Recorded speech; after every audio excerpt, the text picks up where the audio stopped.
Very good evening all. So it's time to start up the event.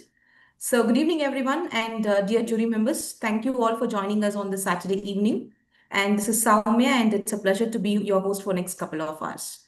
So the Institute of Product Leadership proudly welcomes you all for the Skillathon in Customer-Centric Value Proposition by the Cohort of Product Management Certification Program.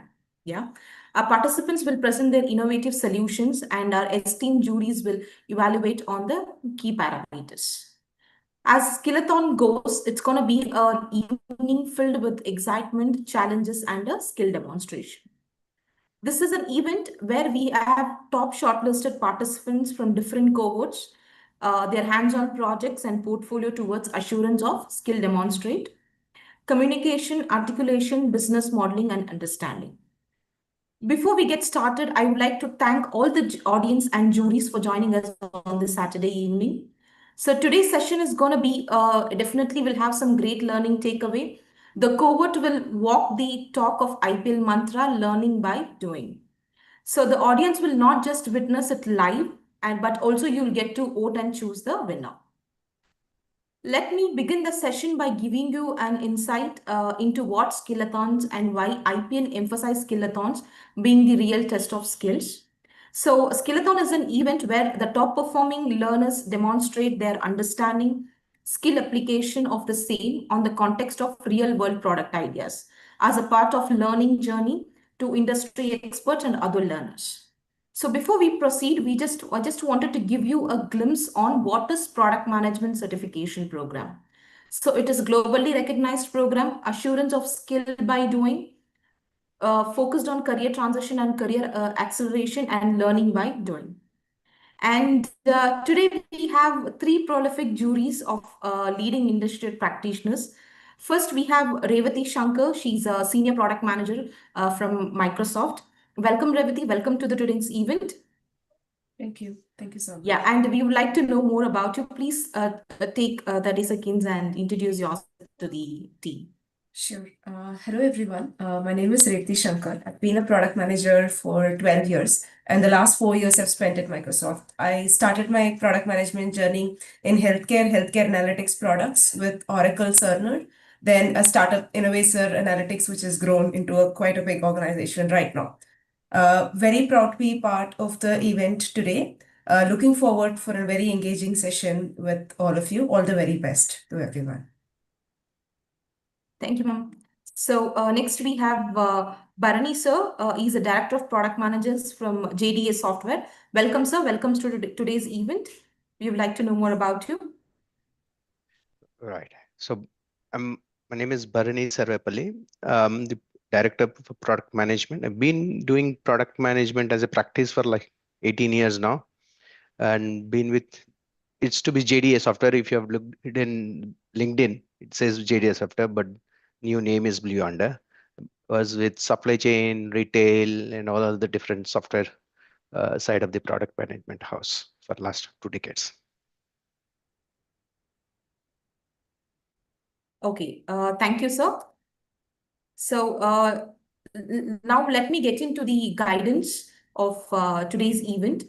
As given, it will be a 10 minutes presentation with 5 minutes Q&A by the juries only. And juries will cast their vote from scale of 5 to 1, 1 being the lowest and 5 being the highest. The scores will be announced by the juries aloud. So now let's begin our presentation. And I hope the first team is ready. Kishore, Nilesh, and Vaibhavi. Yes. Yes, we are ready. Okay. Can I know who's going to present the screen today? I'll be presenting. Okay, Vaibhavi. Yes, you can start presenting. And your time starts once your screen has been displayed. Okay.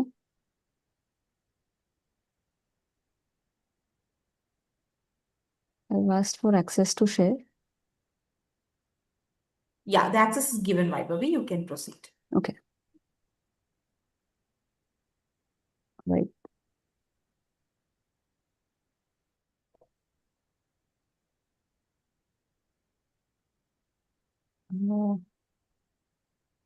Right. So is my screen visible? Yeah. Yes, your screen visible and your screen is visible and your time starts now. All right. Yeah. Hello, everyone. Good afternoon. I'm Vaibhavi. We are from Team Trezzo, and I have Kishore and Nilesh alongside with me in this team. And we are here to present our product, which helps young adults become good with money, one small habit at a time. We started by imagining into the future where our product already exists and is loved by people. And this is how it looks like. Trezzo is a habit-first financial app designed to help young adults build consistent savings habit, one small habit at a time. We are not looking at complex budgeting, but we are trying to reinforce them by helping them build from start small habits. Sorry, yeah. Our main focus is to make them show up regularly to save, even in small amounts. And the impact of this is going to be that they're going to feel more calmer about money, think less about their day-to-day finances, and gain confidence in their personal finance management. We are not just building a financial app, we're helping users become the kind of person who is good with money. I'm going to now pass it on to Nilesh. Hey, thanks, Vaibhavi. Yeah. Yeah, so what are we trying to solve here? So basically, we know that every earner out there needs to save money. And it's a more complex thing when it comes to early earners or the Gen Z, which basically struggles to have a consistency in their savings. With time, they might lose the stake, or they might not be able to save the money in a consistent way, like a habit needs to be formed. So what we are doing here is, we have identified that there is a problem where early earners wants to save, but they are lacking the habit to save. There are tools out there which doesn't focus on the habit aspect, but mostly on the analytical aspect of how they have been doing with the tracking and the other thing, like automation directly from the start, in the sense of SIPs. So we know that this is the problem which can be solved through habits, and that is why we have taken this route. Yeah, Vaibhavi. Next slide, please. Yeah. So what are the insights that we found from the research that we did? So early earners basically have a lot of chaos through their finance. They basically think of money, but then money kind of been spent impulsively. They are emotionally loaded. They want to understand how they can ease their finance, have something to be saved for the future, but overthinking doesn't help them. There is a gap when they say I'll start my SIP or I'll start saving. They lose the consistency, and then they are feeling bad about it. They are using apps out there, but that may cause fatigues, because if you start, stop, and then there are issues like not consistently covering that, it causes them fatigue. And then there is no guided support as an initial saver. If they want to save something, they should be starting from 0 to 1, and that is where we are kind of pitching. Next slide, please. So we have two personas here. One persona who is a salaried professional, who is at least a couple of years of experience.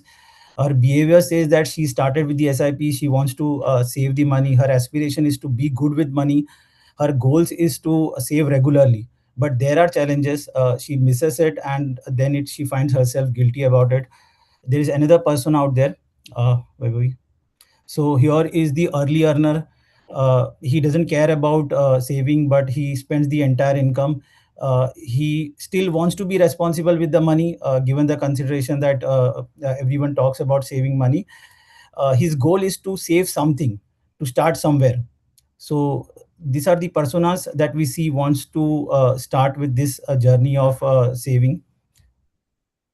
Next slide, please. Yeah, Kishore. Yeah, thank you, Nilesh. So after the two personas, we are focusing our value proposition on the first persona, which is the those who have started but they are not able to continue. So there is an intent, but they are not consistent. So the top elements of our value proposition is it should be frictionless investing. There should be minimum time between thinking of investment and actual investment done. We would like to bridge the gap between the cue and the action. If you see the habit cue, the cue regards the action, and then the action goes to reward. So that's the habit loop that we would like to enable through our app. And going further, there has to be automations. Things should be happening automatically. So there will be investment options, and ultimately it will be supported by a community of savers. So you're not the only person, who is trying to figure this out. So with this value proposition, we would like to build features for we'll deliver this value through the minimum viable product. The first feature that we are thinking of is a 3-click save. And that's why we are saying the frictionless investing. There'll be one-time setup. It will be lightweight risk profiling, and that risk profiling will decide a curated, limited list of the savings options. So we are reducing the decision fatigue on the user. There will be not many default settings, and in a very rare case, the user will be actually required to change those. He has a freedom to change it, but if the default settings are not changed, the next button should actually be able to make that investment. We will be also having the queue-based nudges on saving moments, and that is where we are bridging that gap. So right now our MVP is focused on the Android, leveraging the OS level signals. We detect the natural money saving events like SMS on the income or the salary credited, refund, cashbacks, all those, and we convert these queues into the nudges so that the user is prompted to take an action. And ultimately, it's a habit reinforcement loop through the rewards. We track showing up instead of the money totals. The visual tracks, weekly consistency views, and symbolic rewards, badges, and milestones will help the user reinforce his belief that he's making a progress on investing. Next slide, please. So we have a prototype, build a prototype around this, and I can request, just bring that. Yeah. Yeah. So this is how the notification will appear on an Android screen. That refund is spotted. We saw 6,750 ITR refund has hit. Put some to work. First click. From the notification, we come into the app main screen, which is already, giving a confidence that he can proceed further. Unlock extra money unlock. Want to keep same for your future. So all these micro copies are designed for Gen Z language. We have two options, save now or skip for later. But if you hit on save now, there is already a pre-filled amount, which is again a default that we have generated. Approximately 50% of the refund is there. And there are limited choices for the investment. And these are decided during the risk profiling on the onboarding. And all the connectivity or the KYCs will be doing there. So after first choice, now you are saying the invest now, and you are done. So you get the API takes to the investment portal, takes care of the investment, and you get the order placed. And within 3 clicks, your actual investment is done. So with this, I would ask Vaibhavi to continue. Yeah. So what next for us? We're planning on publishing the beta version of the app on Google Play Store to the closed group, just to understand the responses, the feedback that we are receiving on the application, and validating our idea with hypothesis testing. So this completes the entire part of our presentation. We have just one slide that I quickly walk through. The guiding principle of the entire Trezor thinking that has been done. There are 2 books which have been the base of it. One is Atomic Habits and other is The Psychology of Money, where they constantly reinforce the necessity of building a habit. One small habit on a daily basis. Consistency is something which is going to help through these habits. So we have created product features which include 3-click save, queue-based saving nudges, streaks and habit tracking, instant rewards and visual feedback. And there are no forced automations. So based on these 2 books and understanding how habit is really important for us, for Trezor, habit becomes a very critical step in making the users build a habit of saving so they can become financially free. So this brings us to the end of our presentation. Thank you. Yeah, thank you. Thank you, team. Thanks for the presentation. Now let's get into the feedback and questions from the juries. So Revati, your feedback and questions to the team. I saw Bharani's sir come off on mute. I'm okay if Bharani want to go first. No, right.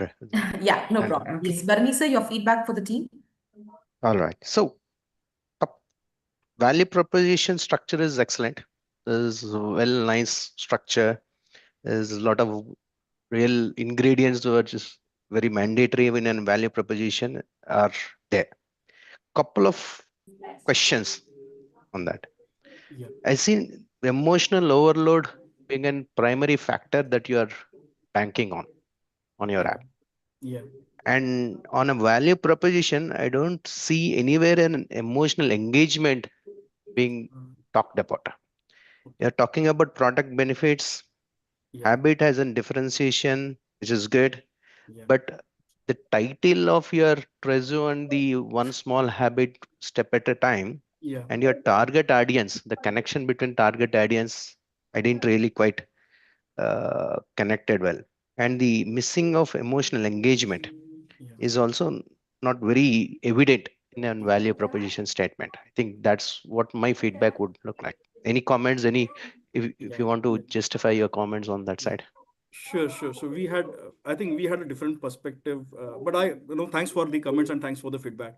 So when we say about the emotional overload, we are actually not talking about an engagement day-to-day basis with the app. What we are saying is most of the financial transactions, they create stress because there are a lot of decisions to be taken, a lot of choices to be taken.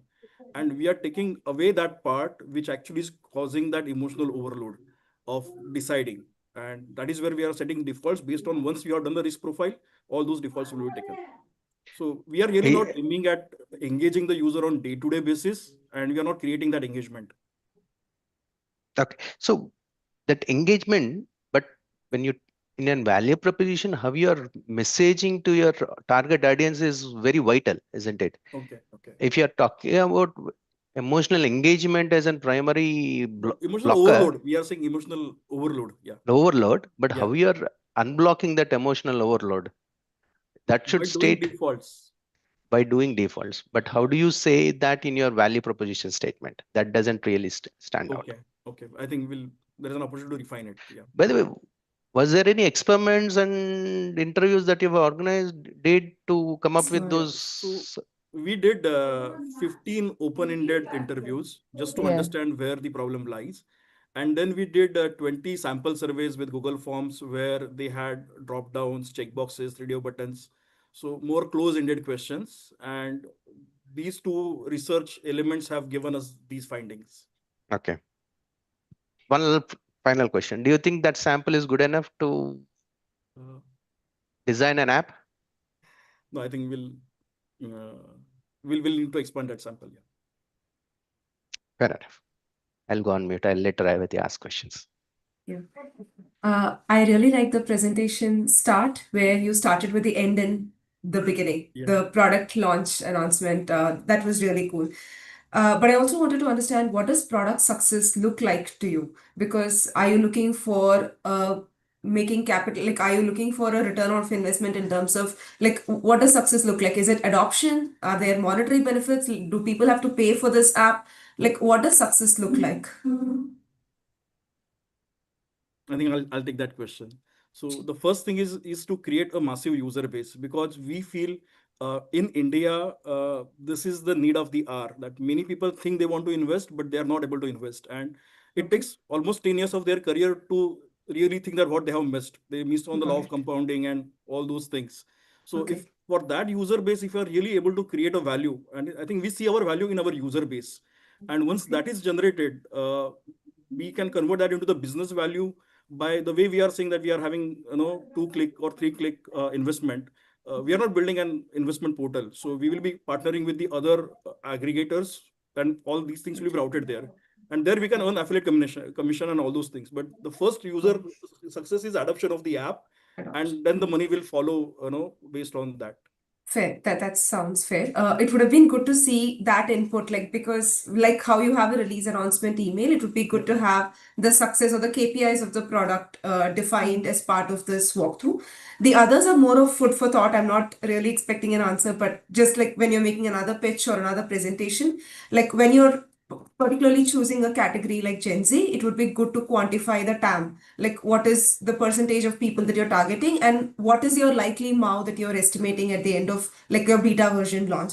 And also a good understanding of what does your competition look like today. That detail, if added, would have added a weightage to the presentation as well.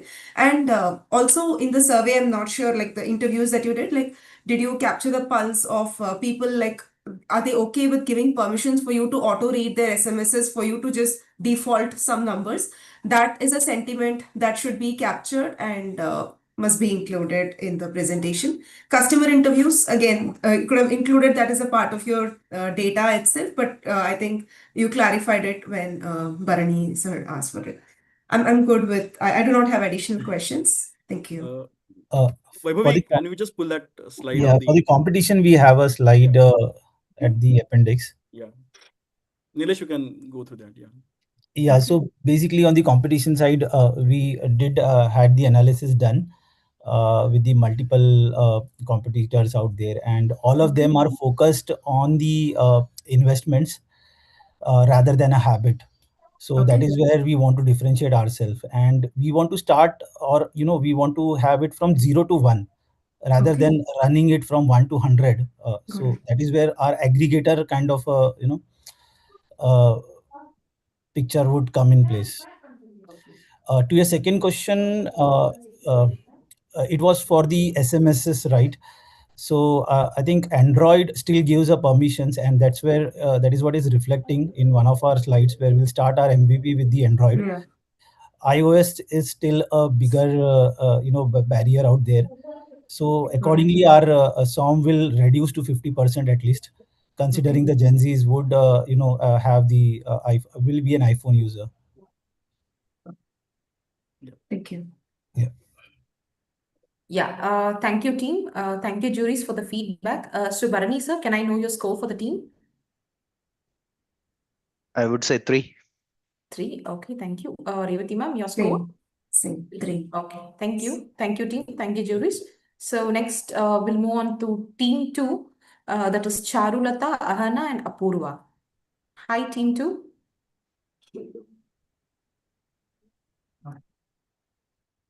Okay. Am I Before audible? this, yeah. Just a minute, Charlotta. Before this, I would like the audience to take the phone, scan the QR, and vote for team 1.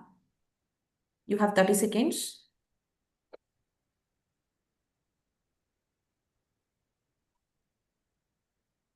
Audience, you can take your phone and you can vote for team 1 with this QR.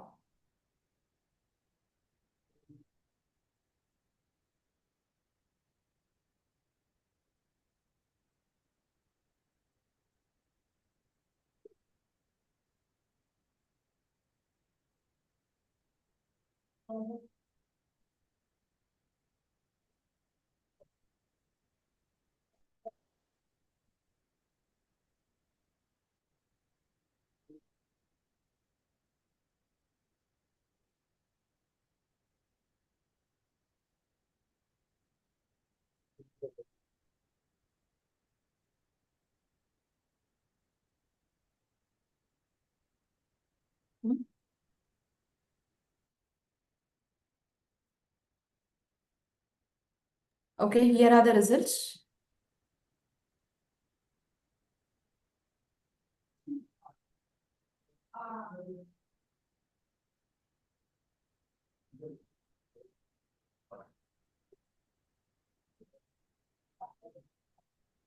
Okay, team 2, Charulata, Ahana, Apurva, you can start sharing the screen. Who's going to present the screen today? I'll be presenting the screen. Okay, yes. Yes, you can start presenting. Yes. Yeah, your screen is visible and your time starts now.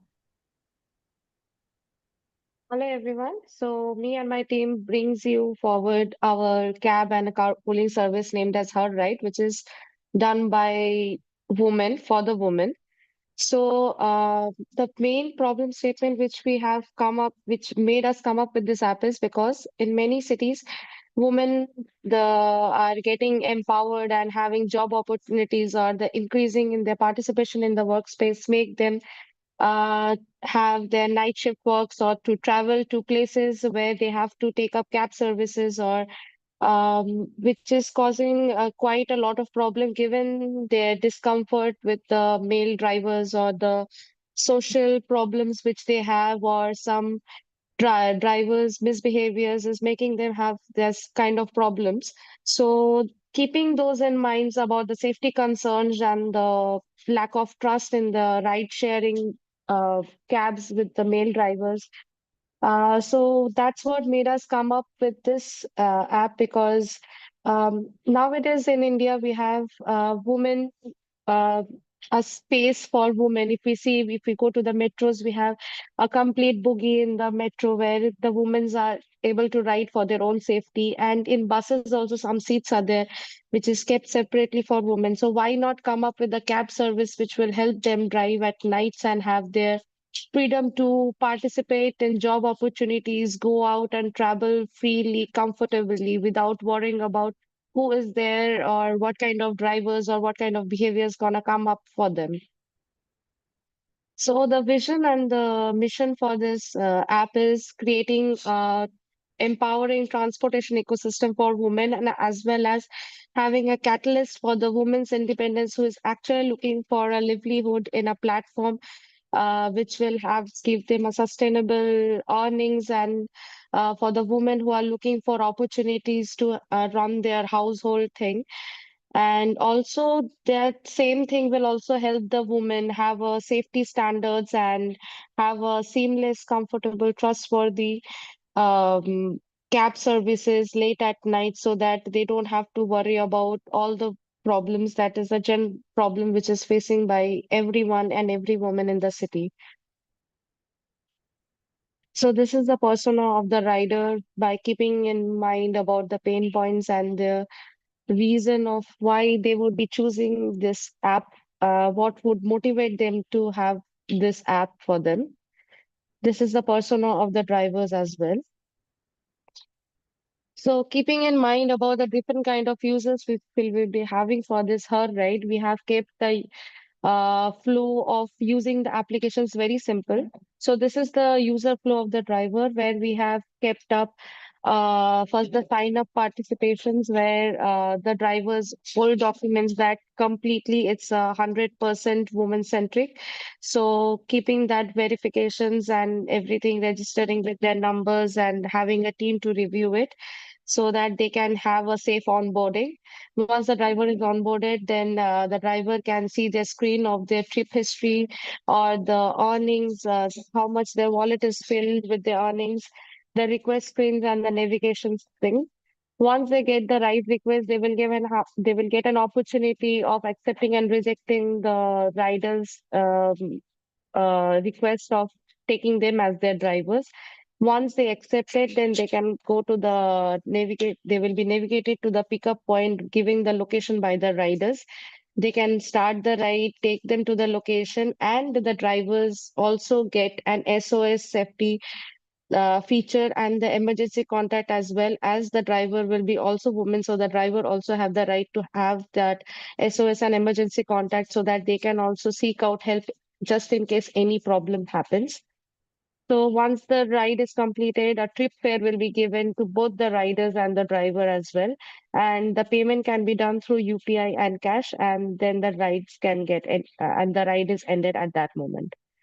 This is the user flow of the rider, where the onboarding of the rider is also there, where they can sign up with the mobile verifications, and they can put up their name and photos, and also add their emergency contact while onboarding. They can choose they after they are onboarded, they can move to the home screen, where they will be getting access to the trips, and they can book it by giving their destinations and from the pickup location, and they also have an SOS button as well.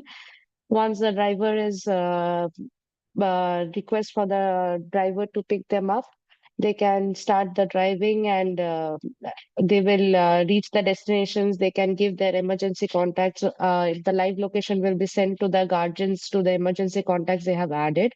Once the trip is ended, the as the rider will also get the fare descriptions of it, and the payment can be done through UPI or a cash, whichever the driver and the rider prefers to that. This is the team that will be handling the contributing to the applications where and the assignments they will be doing to make it aligned to the market fields, which is product manager, UI, UX designer, engineering, and a team will be there who will take up all the safety and the compliance and everything. For the marketing teams are also there, operations, analytics, customer support, so that just in case any emergency happens, and they can directly connect to the customer support team and have a live chat with them. And the finance team that will be helping with the budgeting of the team, of the app. We did some few Q&As with the riders and the drivers, and which came up with the insight as the safety is, of course, the main priority over here. And then it's very crucial to have a trust built. Ahana, sorry for the interruption. You have only 3 more minutes left. Yes, sure. I'll sum it up soon. The trust between the rider and the driver is very much needed. Cleanliness, environment, and emergency support, which is quite non-negotiable, and giving a platform which is empowering both the driver and the rider as well to have a very comfortable and seamless journey. This is the market overview and the market gaps which we have analyzed while working on this app.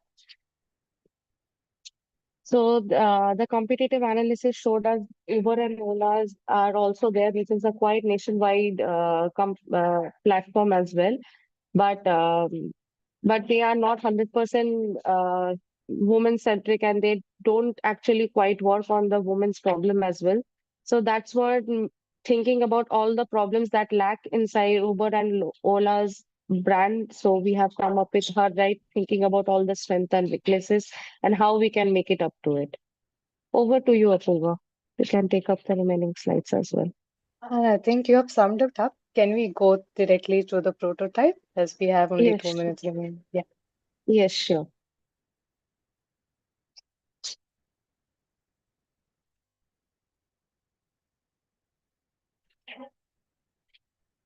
Is my screen visible?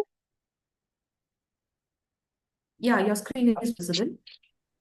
So this is the Hard Ride app. This is the prototype which we have created. This will give an overview to the onboarding of the riders and the drivers so that they know where they are, what all the things are there they can do.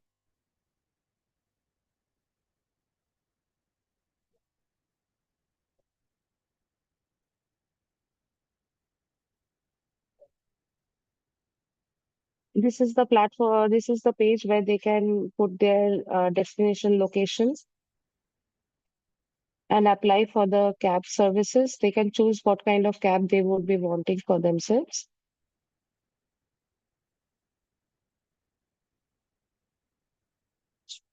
This is the history of the riders, where they can see their previous rides and the fares they have taken.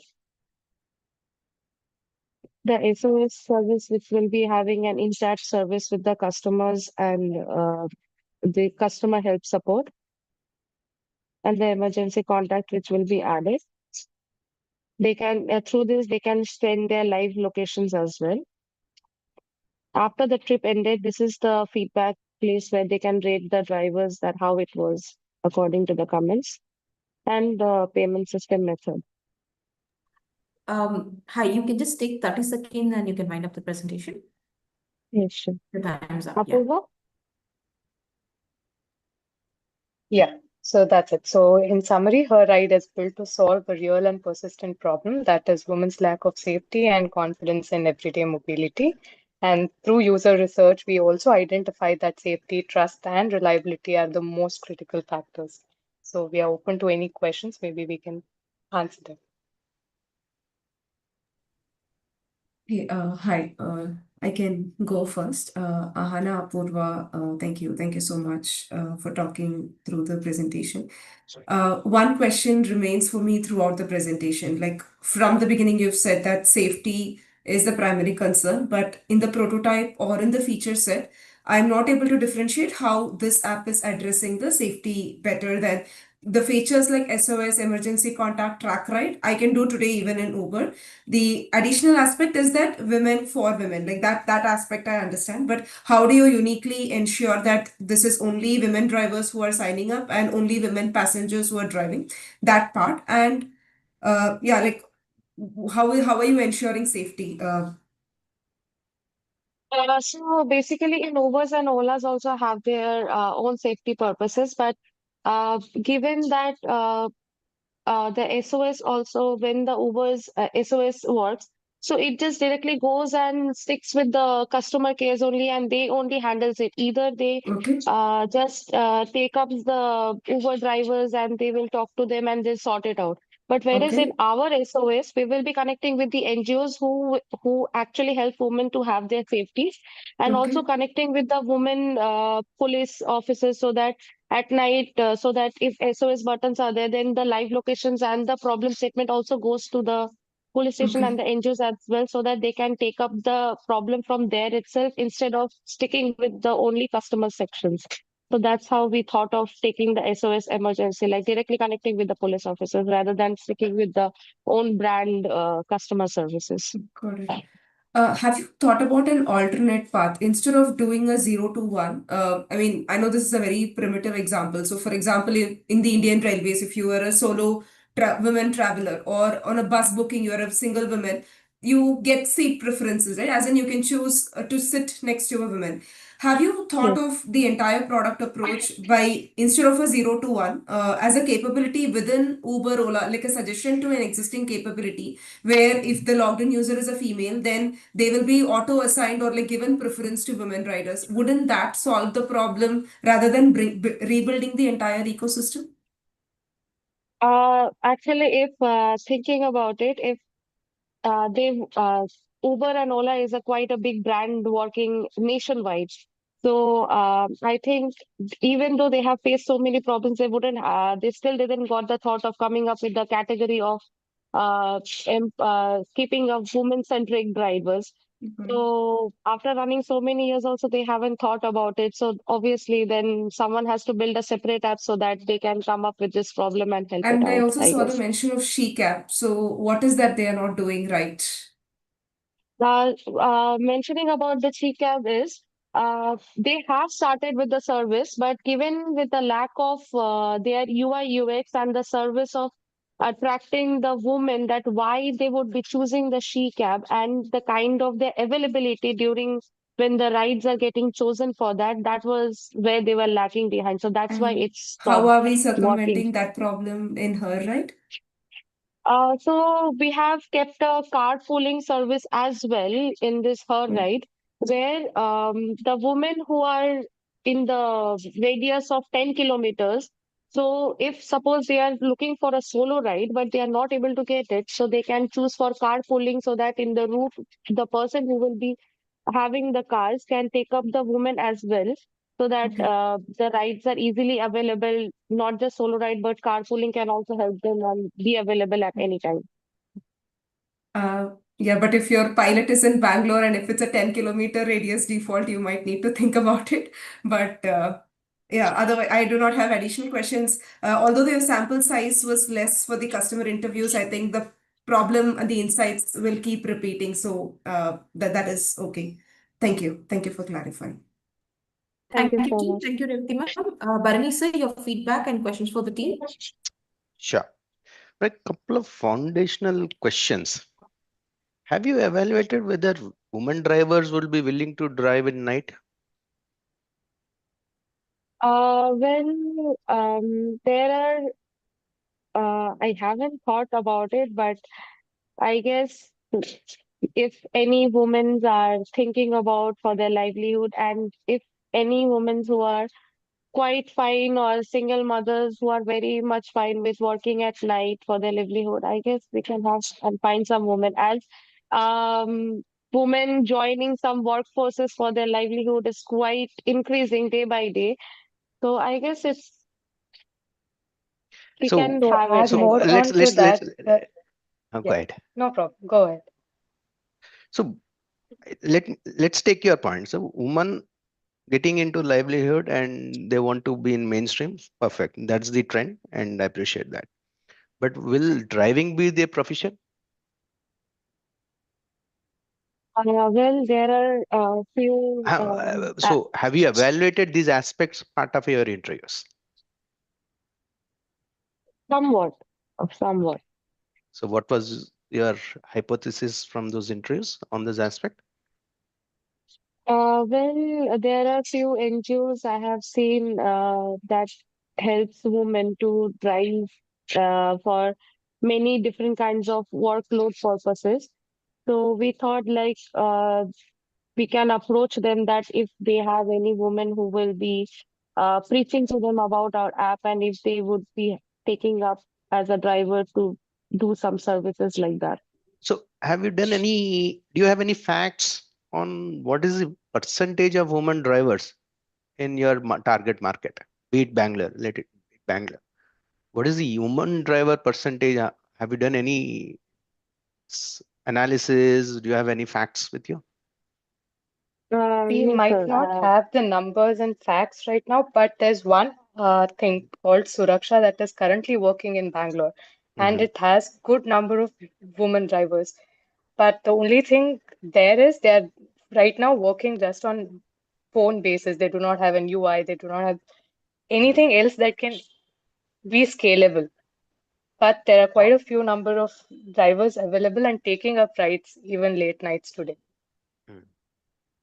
Fair enough. So one final question. What if Uber also comes up with the same feature saying women drivers can only take woman rider and whatever combination? If that is a small feature, Uber can build you and beat you out for a market in a day. What is your difference? Why do you think Uber has not done that so far? If that is a perennial problem, and if there's a large market space, white space available, why do you think Uber would have not capitalized this white space? What's your hypothesis on this? Maybe because in different kinds of states, the count of maybe the women drivers, or maybe they had in some places, not sure quite why they haven't thought My about it. my guess is supply of drivers in this category is very low, and there is a social fabric element that's kind of blocking, and that doesn't give the scale for such an ride railing app, and that's kind of hindering most of these initiatives. That's my hypothesis. This I'm come up with. And just give you a fact, roughly about 30% of driving license are with women, and majority of that growth and penetration is coming in last decade, and all that growth is coming in a very affluent section of women, which means your market space or supply is not growing, hence you will not be able to scale. But I guess if we start off from a very small areas, or in a very small scale city, then I guess it can Yeah, start off so from a small place right, and then. interesting perspective. So if you change your market space, right, your market area from Bangalore, let's say go to Hosur or some other far flung area, there is another fundamental problem: availability of cars, affordability of cars. Will that market afford buying a car or renting a car from you? So now the problem shifts from driver to automobile. You see the point? Okay, Yes, getting. that's it. I don't have any further questions. Thank you, team. Thank you, sir, for the feedback. Now it's time for the scores. Revati ma'am, your scores for the team? 2.5. 2.5. Okay, 2.5. Okay, Bharani sir, your scores? I would go with 2. 2. Okay, thank you. Okay, now it's time for audience to vote. Audience, you can scan the QR and you can vote for team 2.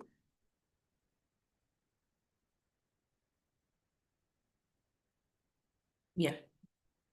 Here is a QR code and you can take 30 seconds and you can vote for team 2.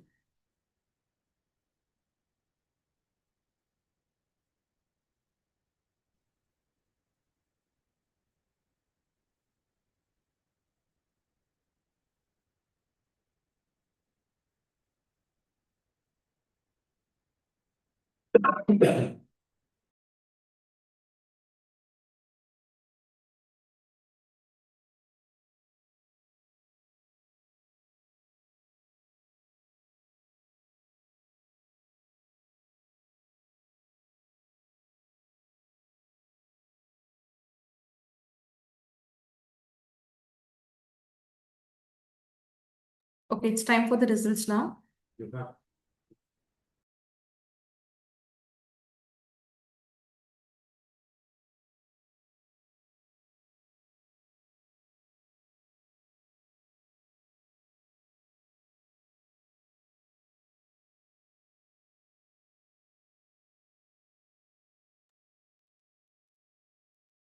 Okay, we'll move on to team 3. Analya Moore, Deepya. Yes, I will be sharing, Yeah, sure. Soumya. Yeah, you can start sharing. Okay. Okay. Good afternoon, good evening, everyone. We are Team Shortix, and we're here to solve the heartbreak of modern concert ticketing.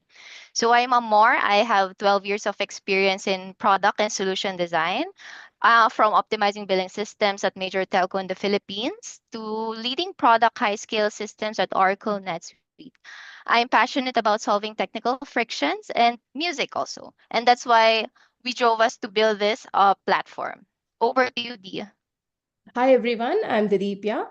I have 13 years of experience and I work at the intersection of product design, product thinking, and user experience, focusing on how end-to-end product experience shapes user trust and behavior. Today, I want to talk about a problem many of us here have personally faced trying to get a concert ticket and why fairness matters more than speed.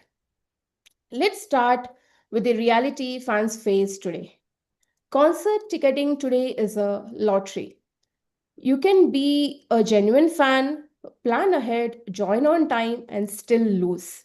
And increasingly, the winners aren't fans at all, they are bots and automated systems. So the real problem isn't demand, it's how access is decided. Here's what actually broken. Most ticketing platforms reward speed, not intent.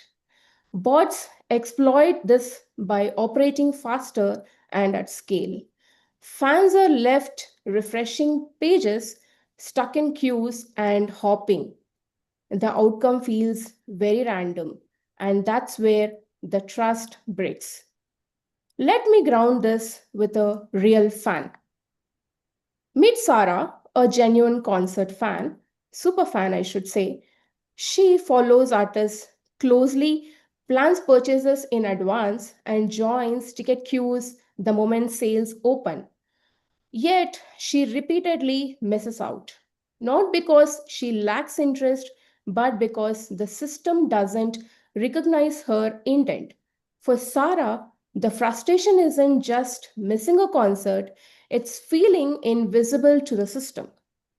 Looking at this, looking at fan like Sarah, led us a key insight. What we learned is simple. Fairness and certainty matter more to genuine fans than speed or even price. Fans are willing to wait. What they don't accept is randomness. When access feels random, even loyal fans lose trust. So, instead of optimizing for speed, we asked a different question. What if access wasn't decided by who clicks fastest, but why whether someone is a genuine super fan? SureText here creates a fair and predictable path by designing access around intent. Access is earned through intent, not speed or luck. Here how that it works. Next slide. First, fans signal genuine interest once, not at every ticket sale. Secondly, Shortix evaluates intent over time, not device or refresh speed. Thirdly, fans receive a fair access window instead of chaotic queues. Most importantly, fans know the outcome early, whether there is a ticket or no ticket. Even when fans don't get tickets, the process feels fair for them. With that foundation, I will hand it over to Amor to show how this translates to value and what we have built so far. Thanks, Dee. So our value proposition is we prioritize verified loyalty over random luck. We have a fan score. Fan score ensures that top fans get priority access. A fan score is a weighted index that aggregates API data from streaming apps to objectively quantify a fan's loyalty. But we don't just get them to the front of the line, we ensure that they actually finish the line. So, unlike existing web portals that crash under load, Shortix is a robust mobile first app. Also, one of the key features is the retry payment mechanism. So, if the bank OTP fails or data suddenly disconnects, they don't lose the tickets. The app holds the reservation, allowing for a retry. So, we turned this potential error into a successful sale. But Shortix is also a win for the supply side. Beyond reducing complaints and scams, we protect the artist's reputation by guaranteeing a room full of real fans. These fans drive 5 times more value in merch and concessions, and most importantly, we provide organizers with a verified fan database, turning a one-time sale into a long-term data. While legacy platforms are first come, first served, our positioning is clear. Sure access, real fans, and live energy. Looking at the gray path on the left, this is the current gamble, especially for high stakes concerts like K-pop. It's a multi-step, multi-platform process where one technical glitch can send the customer back to zero. With Shortix, we've optimized this so fans can secure tickets through a resilient, stress-free process. User logs in, integrates a social media and streaming app. We compute for the fan score and assign a tier for that. And with the tier comes the priority queue. And the ticketing purchase will start from there. Now going back to Sarah. We address her ticketing burnout by turning her fan identity into a functional asset. We don't just see random IP address. We see history of streams, merch purchases, fan engagements, hours of listening to music and videos. We turn her digital footprint into her golden ticket. For Sarah, this means her years of loyalty finally translates into sure access. We designed the system to reward the fan, not the bot.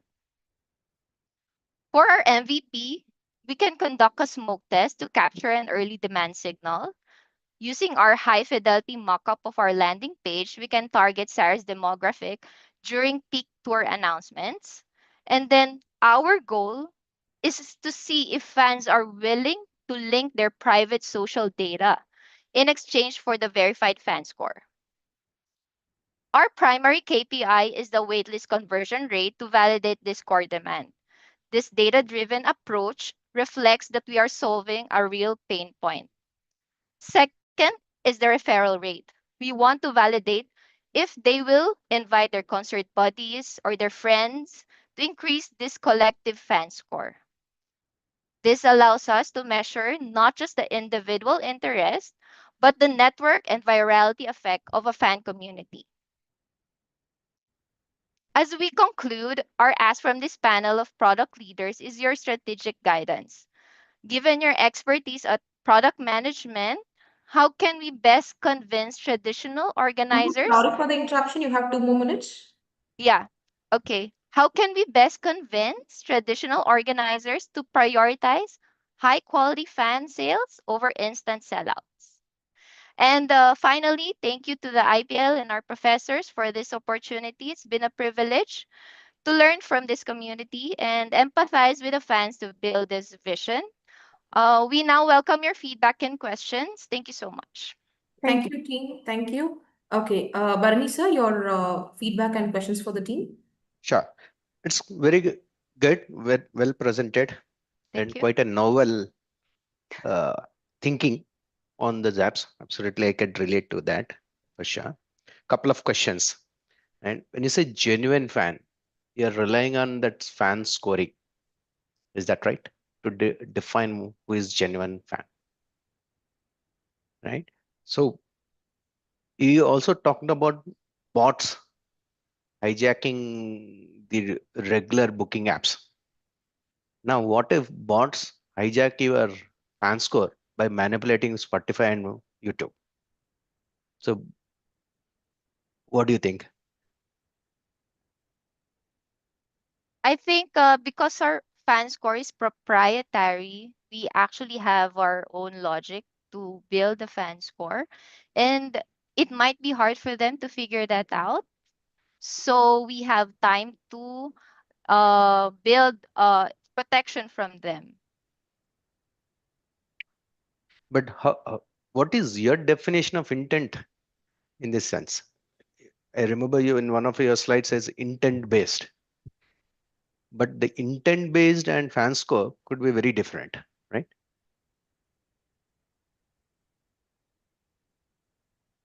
Go ahead, Dee.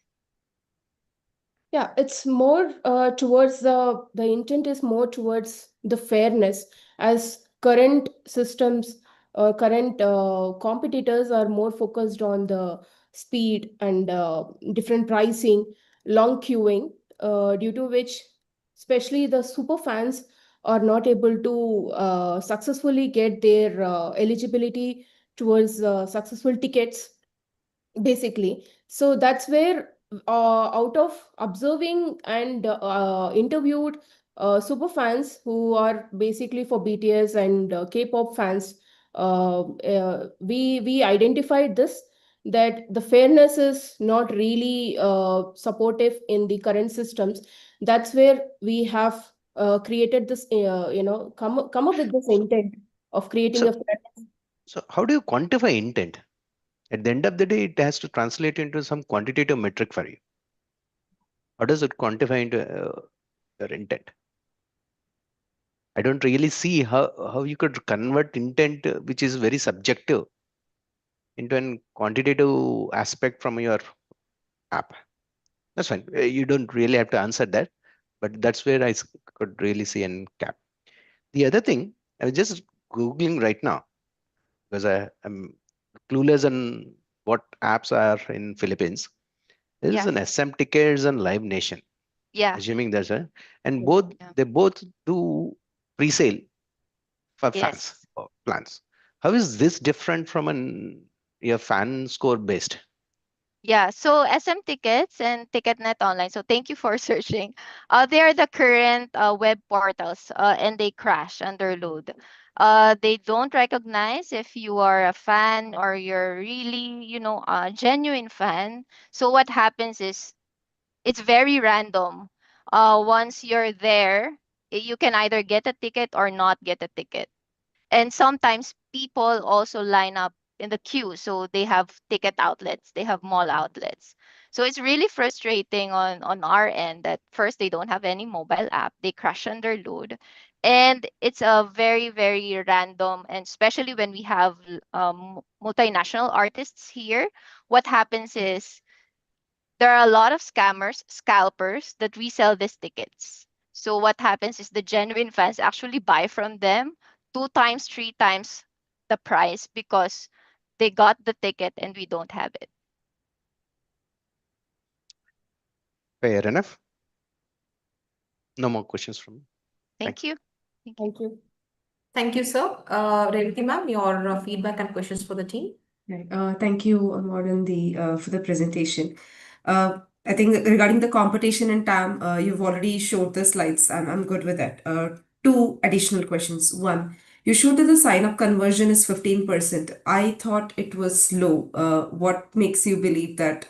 I mean, the problem, there is a fact that you are solving a problem worth solving, 15% stands for that. But my gut feeling is that the referral rate again is low. Both of these numbers are low. Yeah, yeah. That's fair enough. Actually, since this is the first time that we will have this MVP, I just searched about what's the standard. So it's actually above the standard. Since this is a new product, no product actually does this. It idea. That's why I put it 15% first and 10% because these are the highest in the standard rate. Okay. Although I also believe that this is low, so it is something subject to change as well. Okay. And for example, if while determining the fan score logic, so are you going to be able to look into the past data of the consumption patterns as well, or is it from the moment of sign up? That's more of a technical thing to Yeah, ponder about. yeah. Uh, yeah, It should be historical, so at least 6 months from now, so we can validate really that you are not right. a fake fan, because a Yeah, fake fan can just stream for one day, yeah, multiple times a video, but we are really looking at genuine fans who have historical data. So at least got it. 6 months is our idea, and it can stretch out from there as long as the data is available. YouTube or the streaming apps or even Got it. Spotify have public APIs that we can use to gather this and store it in our database. One more number that if this slide had would have made it more convincing for me is what is the organizer's sign up rate? Like in the survey, did you Uh, quantify that? So I think those were pretty much my questions. Thank you. Thank you for walking us through. Thank you. Thank you, team. Thank you, ma'am. So, Barney, sir, your scores for the team. 4. Okay. And Revati, ma'am, your scores. 3.5. Okay, thank you. And it's time for the audience to vote for the team 4, team 3. Okay, can you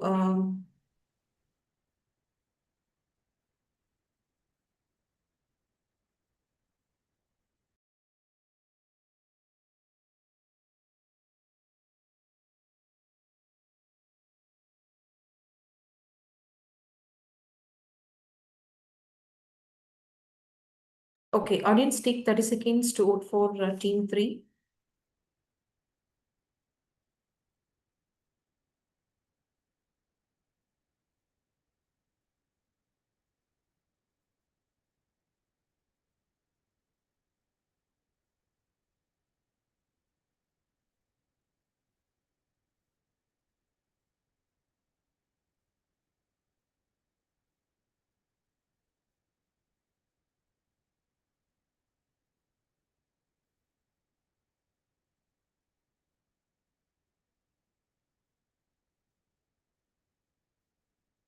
Okay, it's time for the results now.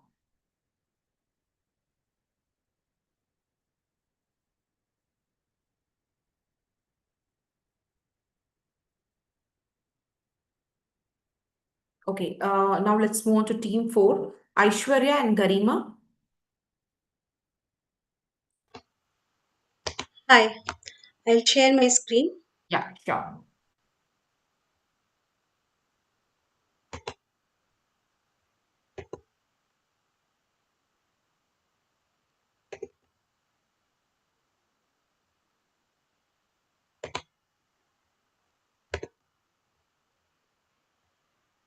Yeah, your screen is visible and your time starts now. Hello, all. I'm Garima Agarwal and my batchmate Aishwarya Verma present to you prep-wise. This helps you just cook enough pre-prep material. Have you ever been to a restaurant and ordered your favorite food? It is there on your table in a span of 5 to 10 minutes. The same food, which takes around half an hour to 1 hour to be prepared at your home, is there in just 5 to 10 minutes. Have you wondered how is it possible? Yes, it is due to the pre-prep the chef makes for the food. But this pre-prep leads to loads of wastage. In Bangalore alone, 296 tons of food is wasted daily.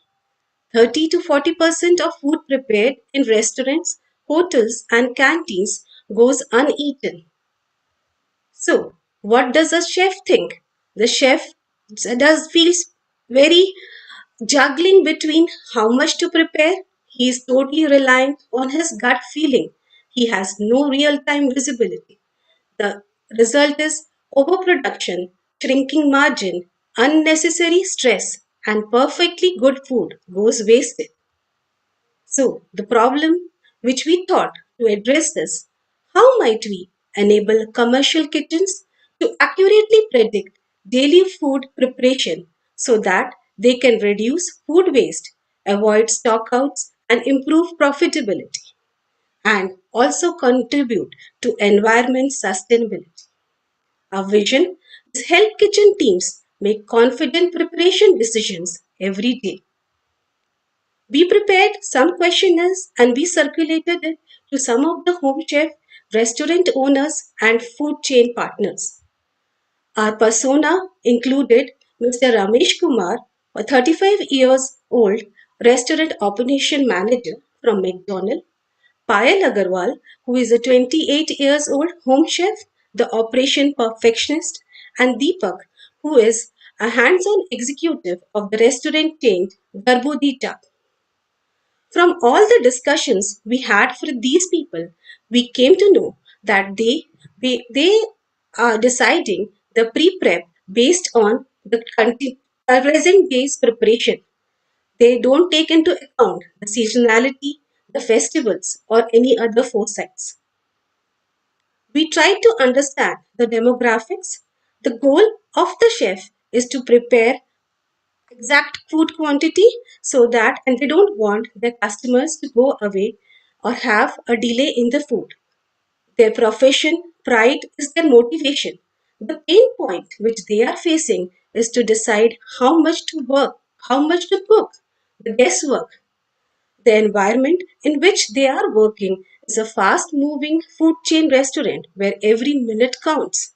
They need to have a accurate prediction so that they can reduce on the food waste. So we thought if our app can give them a food prediction in very less time, so why not go with PrepWise? We saw the customer journey. We felt that our chef is feeling curious and hopeful to what product we are presenting in front of them. They are impressed with the fact that it will be easy to learn and they can do it.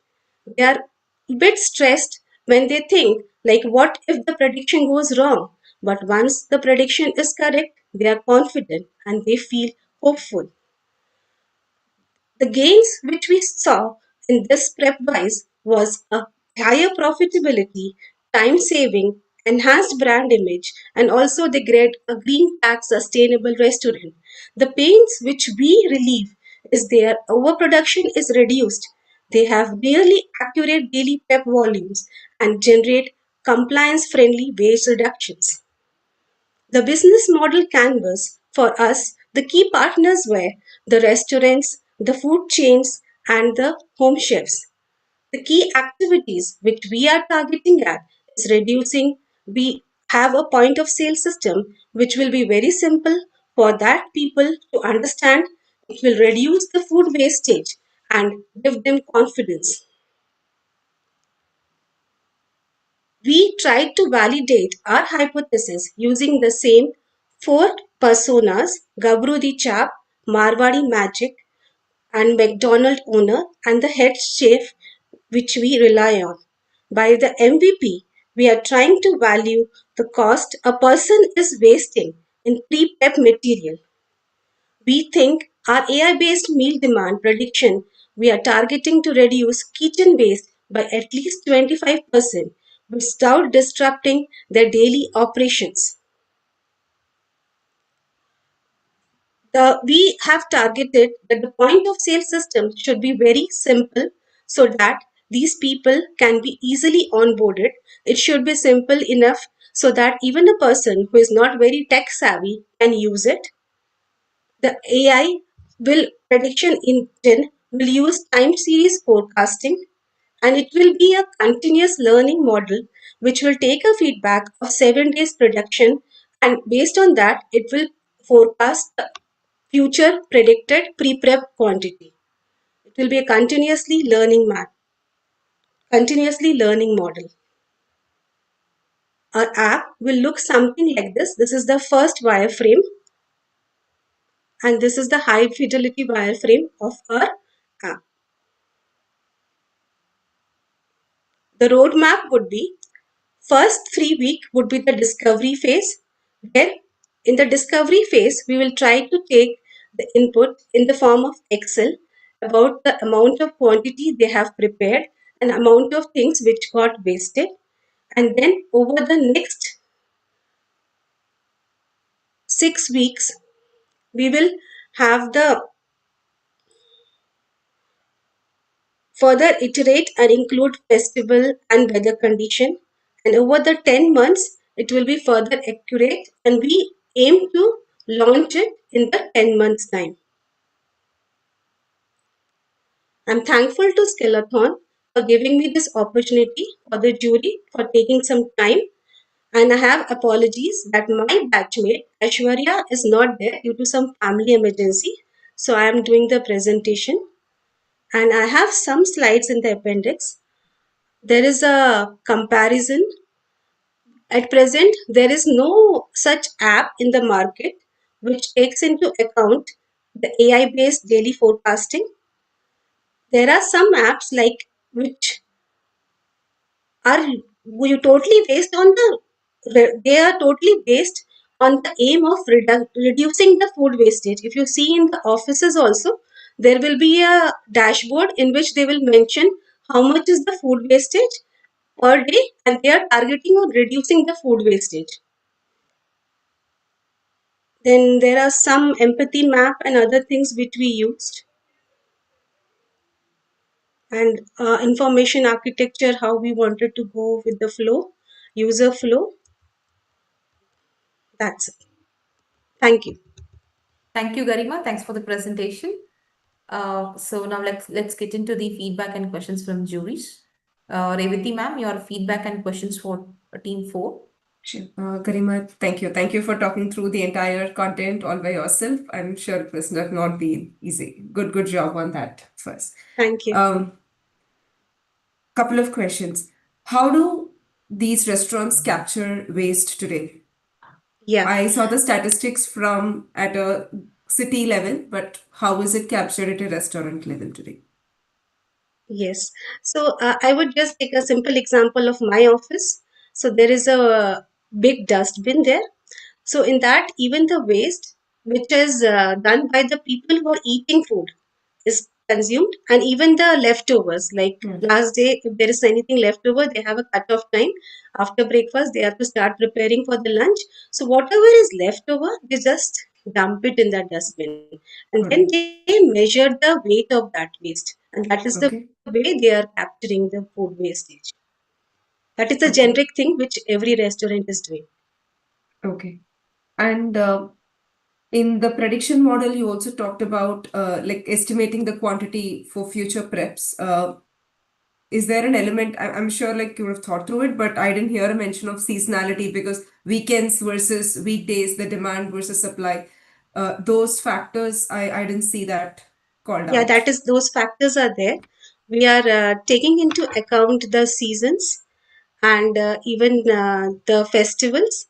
So those things are the input for that particular. Just a minute, I think it must be mentioned. So we are taking into an account, that is seasons, and that is why we say that over like we assume that over 1 year of time our app would be perfect, because all the seasons would be covered and everything would be covered. So it is a learning thing. It works on the pattern, so it learns with the pattern how it happens. Like if Christmas But is if you're there, looking to make a quick buck, this seems like a very long way to GTM. yeah, but we thought that someone needs to work on it.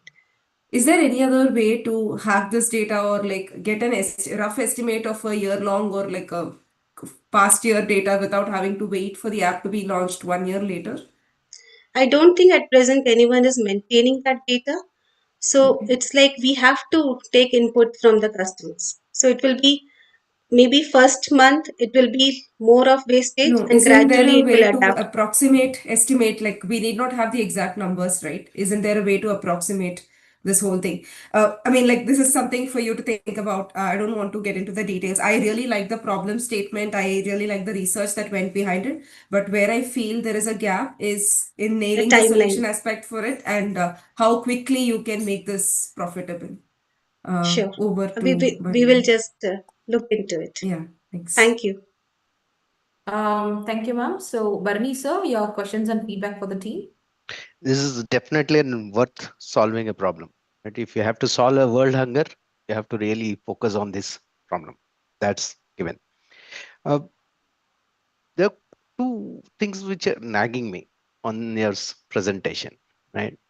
One, you've talked about increasing accuracy to 85% plus in your roadmap, meaning you're already assuming your accuracy will be very low in the earlier cycles of development.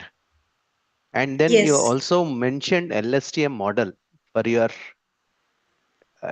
next day predictions, right? In some of the slide I've seen LSTM Yes. slash profit and whatever it is. So have you done any analysis of why LSTM would have failed in the early cycles of your development? And hence how did you arrive at this roadmap to begin with? Yes. So, like, what we are targeting is not like what at present the kitchens are doing is based on the current day sale. They're predicting the next day pre-prep. But we are not targeting. We see that the number of customers or the amount of business a chef or a restaurant gets varies with number of factors. It is environmental, it may be some social, like some festivals or some events, and there are number of factors which affect it. So our app is basically a learning model. So in the initial state, it cannot predict very accurately.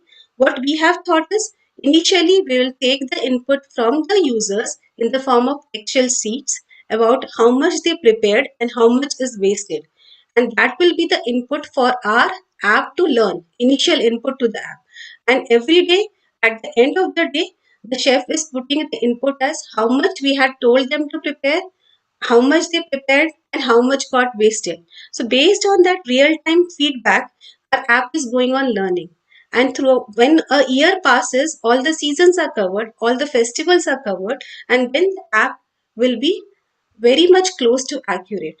So it cannot come into a predictive model or a great accuracy immediately after launch or as at a very short period after launch. It will take some time, and we understand that that is some drawback. And as the jury had told, we'll try to see if there is any quick method to do, because all the personas which we interviewed, they don't have any data with them which tells them how much was the pre-prep which was wasted throughout the year. It is that they may be having a data of yesterday, a week, or maximum of a month. So that's why our app has to learn. Let me give you this, or let me ask this question, Dave. Who is your primary user of this app? The primary users will be the restaurant owners. Primary users will be the restaurant owners. Restaurant owners and the chef, main chef. Yeah. And chefs. Let's put Yeah. this way. So your output from your app is objective of your app is to reduce wastage. Is that Yes. right? Yes. What if I say as an owner, right? If I say chefs' incentives and salaries are tied to wastage, and I don't have to buy this app, isn't it? If I say KRA of my chef is some X percentage of wastage is gone from your salary, would he not be careful in planning his menus and planning his pre-preparations? Like as I said earlier, the biggest problem which a chef is facing at present is planning only, because there is no model which can help him plan. So this will help him plan. His planning may not be that accurate because it is gut based, but this will be an AI model which has gone through and the data has been fed to it throughout the year. So it will help him in better planning. So Okay, the so wastage will reduce. if I flip that problem, from chef to your inventory planner in a restaurant and say, use this app, plan inventory so that you support chef with the right amount of inventory just in time so that your produce would be fresh and reduce shrinkage in your inventory, which will eventually reduce your wastage, and put KRA on a chef to reduce your wastage when you are preparing. Chef is not wasting things when he is preparing. The pre-prep is the thing. Like if their No, inventory people are, think about this. yeah, I can You what you I get from you US, like I can we can just expand the scope to take care of the no no no inventory no team as well as the chef. no, not expanding. Change the perspective of your user from chef to an inventory planner. Meaning, if you have to buy 100 kgs of tomatoes and it will last for, let's say, 3 days, you'll put it in your refrigerator in a restaurant. So there is a 10% of tomatoes would get spoiled, right? What matter you do, right? So you're losing freshness. So technically what chef would do, you would have to, if you have to maintain quality, you have to reduce. So your wastage, if you plot your user journey or a map from first point to the till you prepare your dish, your wastage is starting from your inventory plan, which is also a very prominent problem out of your bigger objective reducing wastage from a restaurant standpoint. So there is a huge white space you're not addressing part of your roadmap. So that's kind of concerns me. Okay, we'll work on it.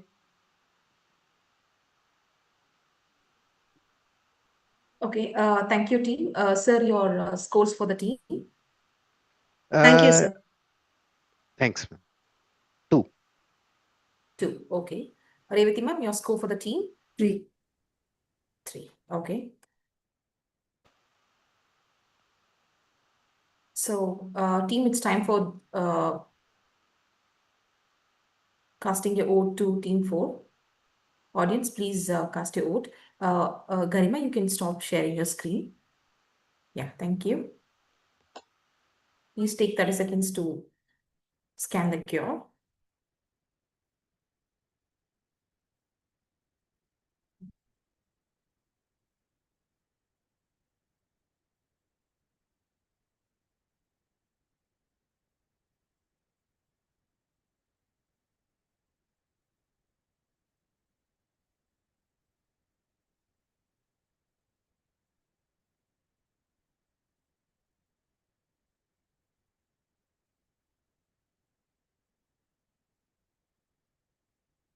Okay, it's time for the results now.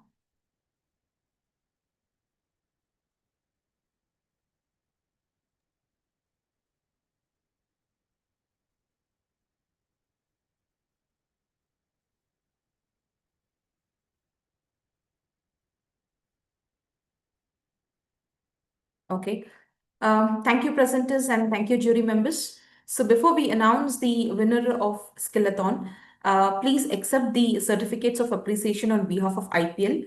And we would like to hear your experience on today's Skillathon and your final insights. So Revati ma'am, your experience and insights about today's Skillathon, can you share a few words? It was a very great experience participating to listen to all these topics. First of all, thank you, IPL, for the opportunity. I think what stood out for me is the wide variety of problems that have been chosen. I have personally like upvoted where the problems that were chosen have been like meaningful enough. I was not really looking at a solution because it's ultimately a hackathon, skillathon, not like a perfect product that we are expecting. So I feel like huge kudos to the problem statements that we've picked and addressed. Yeah, if you do get an opportunity and time to invest to refine your ideas, please do take out that time for your own selves and the product. Thank you. Thank you. Thank you once again. So next we have Barini sir.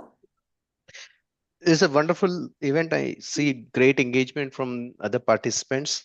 I love that. And there's a lot of effort has put in. It's not just somebody has come online and presented it. I see great effort behind the scenes on all this. It's worth appreciating all the participants, and good way of evaluating cohorts from an IPL perspective. Thanks. Thank you, sir. Thanks for your time. So now it's time to declare the winners of Skillathon. Audience, any guesses? Team 3? Yes, right.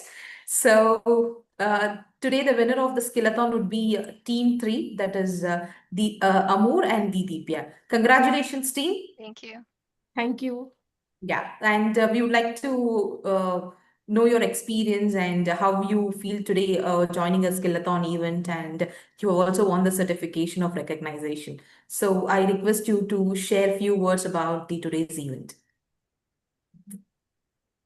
Thank you, Soumya, for organizing this as well. Welcome.